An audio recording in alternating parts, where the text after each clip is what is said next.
Fry. ఈ month అంతా ముగిసిపోతున్నా mutton ముక్క ముట్టుకోలేదంటండి. అందుకే మటన్ తెచ్చి మంచి మటన్ మసాలా చేయమన్నారండి. మామూలుగానే మటన్ అంటే మార్వెలస్ గా ఉంటదండి. ఇంకా మసాలా వేస్తే మతిపోవాల్సిందే. మొదలెట్టేద్దాం రండి. చిన్నగా కొట్టించుకున్న మటన్ ముక్కల్ని శుభ్రం చేసేసుకున్నాక వీటిని తీసుకెళ్లి కుక్కర్ గిన్నెలో వేసేయండి. ఇప్పుడు అందులోనే కొంచెం ఉప్పు, పసుపు, కారం, దాల్చిన చెక్క, లవంగాలు, ఒక యాలక్కాయ కూడా వేసుకుని అందులోనే కొంచెం అల్లం వెల్లుల్లి పేస్ట్ వేసుకుని మునిగేంత వరకు నీళ్లు పోసుకుని బాగా కలిపేసి మూత పెట్టి కూతలెట్టించండి. ఇప్పుడు ఇంకో గిన్నెలో నూనె వేసి సన్నగా కొచ్చిన ఉల్లిపాయ ముక్కలు వేసుకుని లేత ముక్కపొడి రంగు వచ్చే వరకు ఏగిపోయి 2 నిమిషాలు మగ్గిన తర్వాత అందులోనే కొంచెం ఉప్పు, పసుపు, అల్లం వెల్లుల్లి పేస్ట్ కూడా వేసుకుని పచ్చివాసన పోయి నూనె పైకి తేలి వరకు వేపండి. ఈ లోపు మీడియం ఫ్లేమ్ లో 7-8 విజిల్స్ వచ్చాక ముక్క మెత్తగా మగ్గిందో లేదో చూసుకుని ఈ మటన్ తీసుకెళ్లి నీటితో పాటు ఉల్లిపాయ మిక్చర్లో వేసేయండి. హై ఫ్లేమ్ లో పెట్టుకుని నీరంతా ఎగిరిపోయే వరకు కలుపుతానే ఉండండి. అందులోనే కొంచెం పచ్చిమిర్చి, కరేపాకు, గరం మసాలా పొడి, కొంచెం ధనియాల పొడి, కొంచెం జీలకర్ర పొడి కూడా వేసుకుని కొంచెం కారం కూడా వేసుకున్నాక మీడియం ఫ్లేమ్ లో 5-6 నిమిషాల పాటు ఏగిపోయి మసాలాలన్నీ పట్టి నూనె పైకి తేలిన తర్వాత ఆకను కొంచెం కొత్తిమీర జల్లుకుని అన్నంలో కలుపుకుని తింటే ఉంటదండి. ఆవేశపడి ఆంధ్ర మొత్తం అన్వేషించిన ఇలాంటి ఆహారాన్ని అందుకోవడం అసాధ్యమేమో అనిపిస్తుందండి. నచ్చితే కనుక లైక్ చేసి ఫాలో చేసండి. నచ్చితే కనుక లైక్ చేసి సబ్స్క్రైబ్ చేసుకోండి. మరి మీకు ఇంకేమేమి వంటకాలు కావాలో కామెంట్ సెక్షన్ లో అడగండి. ఇంతకీ యూట్యూబ్ ఛానల్ సబ్స్క్రైబ్ చేసుకున్నారా? వెళ్ళి సబ్స్క్రైబ్ చేసుకోండి మరి. సూపర్ ఉందండి చికెన్. సండే అయినా సరదాగా ఉందామంటే స్పెషల్స్ కావాలని సాగదీస్తున్నారండి. కోడిగూర తెచ్చుకుని కామ్గా కానిచ్చేస్తారనుకుంటే కొత్తవి కావాలంటండి.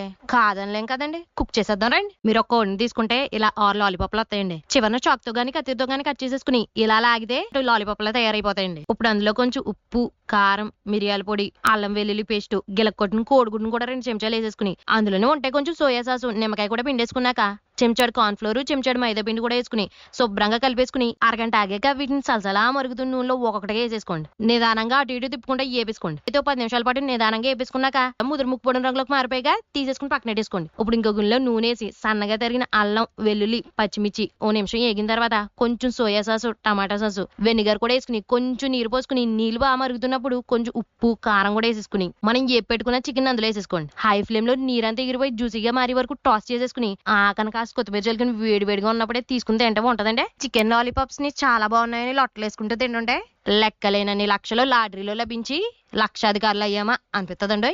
నచ్చితే కనుక లైక్ చేసి ఫాలో చేసండి. మీకు ఇంకేమేమి వంటకాలు కావాలో కామెంట్ సెక్షన్ లో అడగండి. వెళ్ళి మన యూట్యూబ్ ఛానల్ కూడా వెంటనే సబ్స్క్రైబ్ చేసేసుకోండి.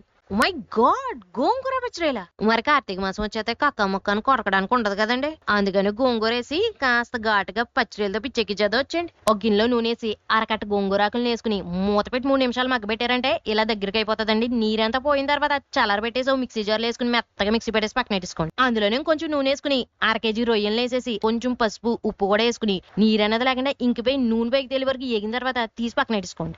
మళ్ళీ కొంచెం నూనె వేసి కొన్ని ఉల్లిపాయ ముక్కలు వేసేసుకుని దోరగా ఏగిన తర్వాత 2 నిమిషాలు మగ్గబెట్టండి. తర్వాత కొంచెం అల్లం వెల్లుల్లి పేస్ట్ వేసుకుని పచ్చివాసన పోయి వరకు ఏగిన తర్వాత పచ్చిమిర్చి, కరేపాకు, మిక్సీ పట్టిన గోంగూర పేస్ట్, పచ్చిరొయ్యలు కూడా వేసేసుకుని 2 నిమిషాలు వేగిన తర్వాత కొంచెం నీళ్ళు పోసుకుని బాగా కలిపండి. అందులోనే కొంచెం ఉప్పు, కారం, ధనియాల పొడి, జీలకర్ర పొడి కూడా వేసుకుని శుభ్రంగా కలిపేసి మూత పెట్టి మగ్గబెట్టండి. నీరంతా ఇంకిపోయి నూనె పైకి తేలిన తర్వాత ఆకని కొంచెం కొత్తిమీర జల్లుకుని అన్నంలో కలుపుకుని తింటే ఉంటదండి. గగనాన్ని గుప్పెట్లో గుంజేసుకుని గుండెల్లో దాచుకున్నంత గమ్మత్తుగా ఉంటదండి. నచ్చితే కనుక లైక్ చేసి ఫాలో చేసండి. మీకు ఇంకేమేమి వంటకాలు కావాలో కామెంట్ సెక్షన్ లో అడగండి. మన యూట్యూబ్ ఛానల్ కూడా సబ్స్క్రైబ్ చేసేసుకోండి. మరి ఈ వీడియోకి మాటలు రాసింది ధీరైతే వాయిస్ ఇచ్చి వంట చేసింది మాత్రం వీణా ధీరండి. ఉంటాని చింత చిగురు తింటాం చిరగ్గా అనుకుంటున్నారా? 25 పచ్చడిలు కూడా పడేసి పోయి ఎండించేస్తే దీని ఫ్లేవర్ లోని పవర్ ఏంటో తెలుస్తుందండి. ఫస్ట్ టైం తిన్నా సరే ఫ్యాబ్లెస్ అనాల్సిందేనండి. ప్రాసెస్ లోకి పరిగెట్టేద్దానండి. శుభ్రంగా కడిగి పెట్టుకుని గోదావరి రొయ్యల్లో కొంచెం పసుపు, ఉప్పు, కారం వేసి బాగా కలిపేసి పక్కనెట్టుకోండి. ఇప్పుడు చింత చిగురిని చాలా మటుకు కాడన్నది లేకుండా తీసేసి నలిపేసి పక్కనెట్టేసుకోండి. ఇప్పుడు ఒక గిన్నెలో నూనె వేసి ఉప్పు, కారాలు పట్టించిన రొయ్యలు కూడా వేసి శుభ్రంగా నీరు పోయి నూనె పైకి తేలి వరకు ఏపండి. ఇప్పుడు ఇంకో గిన్నెలో కొంచెం నూనె వేసి ఉల్లిపాయ ముక్కలు, పసుపు వేసి బాగా కలిపేసి మూత పెట్టి మగ్గనిచ్చేయండి. ఉల్లిపాయలు కాస్త మగ్గిన తర్వాత కొంచెం అల్లం వెల్లుల్లి పేస్ట్ వేసి పచ్చివాసన పోయే వరకు ఏగి నూనె పైకి తేలిన తర్వాత అందులోనే కొన్ని పచ్చిమిర్చి, కరేపాకు, చివరి ఆకన చింత చిగురు వేసి బాగా కలిపేసి మూత పెట్టి కాస్త మగ్గిన తర్వాత అందులోనే మనం పక్కన పెట్టుకుని రొయ్యలు కూడా వేసేసి శుభ్రంగా కలిపేసి కొంచెం నీళ్లు పోసుకుని మళ్ళీ కొంచెం ఉప్పు, కారం, ధనియాల పొడి, జీలకర్ర పొడి కూడా వేసి బాగా కలిపేసి మూత పెట్టి మగ్గనిచ్చేయండి. మధ్య మధ్యలో కలుపుకుంటూ బాగా మగ్గి నూనె పైకి తేలిన తర్వాత ఆకన కొత్తిమీర జల్లుకుని కంచంలో వేసుకుని అన్నంలో కలుపుకుని తింటే ఉంటదండి. టేస్ట్ చూసిన వాళ్ళు ఎవరైనా మీ టాలెంట్ ని టౌన్ అంతా టౌన్కేసి చెప్పాల్సిందేనండి. నచ్చితే కనుక లైక్ చేసి ఫాలో చేసండి. గోదావరి అంతా గాలించి మరీ తెచ్చిన గుడ్డాగర అయితే వచ్చి గుడ్ మార్నింగ్ చెప్పారండి. ఇంక అత్యంతరం ఏదండి, అందుకే గరిటి గిన్నెలతో గ్యాంగ్ వార్ స్టార్ట్ చేసి గుడ్డాగరే పులుసండి గుడ్డు అనిపించేసుకున్నారండి. వీటిని మా గోదావరి జిల్లాలో గుడ్డాగరేలు అంటారండి. వీటిని శుభ్రంగా కడిగేసి పక్కన పెట్టేసుకోండి. ఇప్పుడు చింతపండులో నీళ్లు పోసుకుని నానబెట్టేసుకున్నాక కొంచెం అల్లం, వెల్లుల్లి, ధనియాలు, జీలకర్ర, పసుపు, కొంచెం కలుపు కూడా కలంలో వేసి శుభ్రంగా కుమ్మేయండి. ఈ మిశ్రమాన్ని మెత్తగా మెదిపేసుకున్నాక తీసి పక్కన పెట్టేసుకోండి. ఇప్పుడు వెడల్పాటి గిన్నెలో కొంచెం నూనె వేసి అందులోనే కొన్ని ఉల్లిపాయ ముక్కలు, పసుపు వేసి మూత పెట్టి మగ్గనిచ్చేయండి. ఉల్లిపాయలు కాస్త మగ్గిన తర్వాత మనం మెత్తగా దంచి పెట్టుకున్న మసాలా ముద్దను కూడా అందులో వేసేసి పచ్చివాసన పోయి నూనె పైకి తేలి వరకు వేపండి. అందులోనే కొంచెం టమాటా పేస్ట్, మామిడికాయ ముక్కలు, కరివేపాకు, పచ్చిమిర్చి, ఇష్టమైతే కొన్ని బెండకాయ ముక్కలు, వంకాయ ముక్కలు కూడా వేసి శుభ్రంగా కలిపేసి కాస్త మగ్గిన తర్వాత పిండి పొట్టు పడేసిన చింతపండు రసం వేసి కొంచెం ఉప్పు, కారం వేసి కాస్త కొత్తిమీర కూడా వేసి శుభ్రంగా మరిగించండి. పులుసు బాగా మరుగుతున్నప్పుడు చేప ముక్కలను ఒక్కొక్కటిగా అందులో వేసేసి అస్సలు గరిటె పెట్టకుండా జాగ్రత్తగా కుదిపేసుకుని మూత పెట్టి మరిగించండి. మొక్క మగ్గిపోయి పులుసు బాగా మరిగి నూనె పైకి తేలిన తర్వాత ఆకను కొంచెం కొత్తిమీర జల్లుకుని కంచంలో వేసుకుని తింటే ఉంటదండి. ఈ గుడ్డాకరే పులుసు తిని వెరీ గుడ్ అంటే మన గోల్స్ అన్నింటినీ గెలిచేసాక గోల్డ్ మెడల్ తో గౌరవించినంత గర్వంగా ఉంటదండి. నచ్చితే కనుక లైక్ చేసి ఫాలో చేసండి. బూమ్ బోటి కర్రీ. మండే మొదలైందంటే మౌనంగా మన పనికి మనం మామూలుగా వెళ్ళిపోవాల్సిందే కదండి. అందుకే ఆదివారం అద్భుతమైన ఆహారంతో అదరగొట్టేద్దాం వచ్చండి. బోటి వండేసుకుందాం అండి. శుభ్రంగా క్లీన్ చేసుకుని 1/2 kg బోటిని తీసుకుని ఇది ఇంకా సూపర్ గా క్లీన్ అవ్వాలంటే నీళ్ళలో కొంచెం పసుపు, ఉప్పు వేసి నీళ్లు మరుగుతున్నప్పుడు బోటి వేసేసి 7-8 నిమిషాల పాటు మరగనిచ్చేయండి.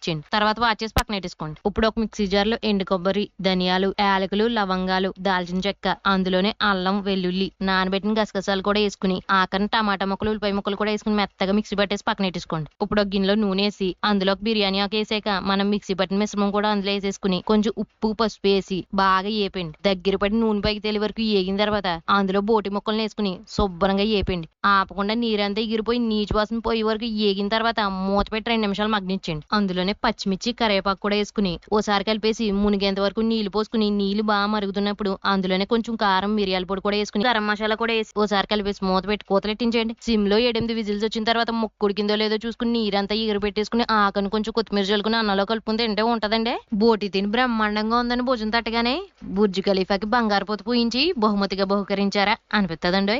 నచ్చితే కనుక లైక్ చేసి ఫాలో చేసండి. నచ్చితే కనుక లైక్ చేసి సబ్స్క్రైబ్ చేసుకోండి. మరి మీకు ఇంకా ఏమేమి రెసిపీలు కావాలో కామెంట్ సెక్షన్ లో అడిగండి. ఉంటానే. అబ్బబ్బబ్బ చికెన్ ఖర్చులన్నింటినీ కరిగించేయాలని కోడి కూర కూడా కొనట్లేదండి మా ఆయన. కానీ కొన్నాళ్ళకే కావాలనిపించి వెంటనే కొనుక్కొచ్చేసి కాస్త కొత్తగా కుక్ చేయమన్నారండి.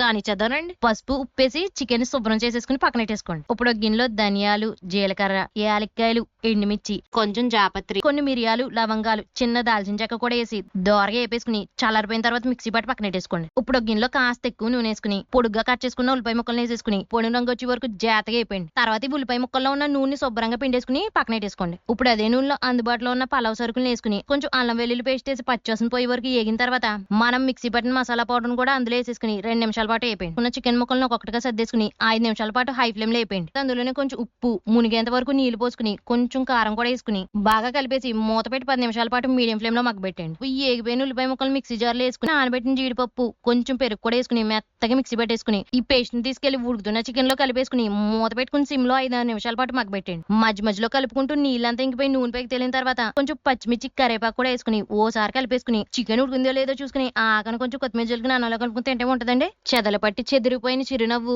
మళ్ళీ ఈ చికెన్ తో చిరుగాలిలా చిగురించిందా అనిపిస్తుందండి. నచ్చితే కనుక లైక్ చేసి ఫాలో చేసండి. మీకు ఇంకేమేమి వంటకాలు కావాలో కామెంట్ సెక్షన్ లో అడగండి. మన యూట్యూబ్ ఛానల్ కూడా వెళ్ళి సబ్స్క్రైబ్ చేసుకోండి మర్చిపోకండి.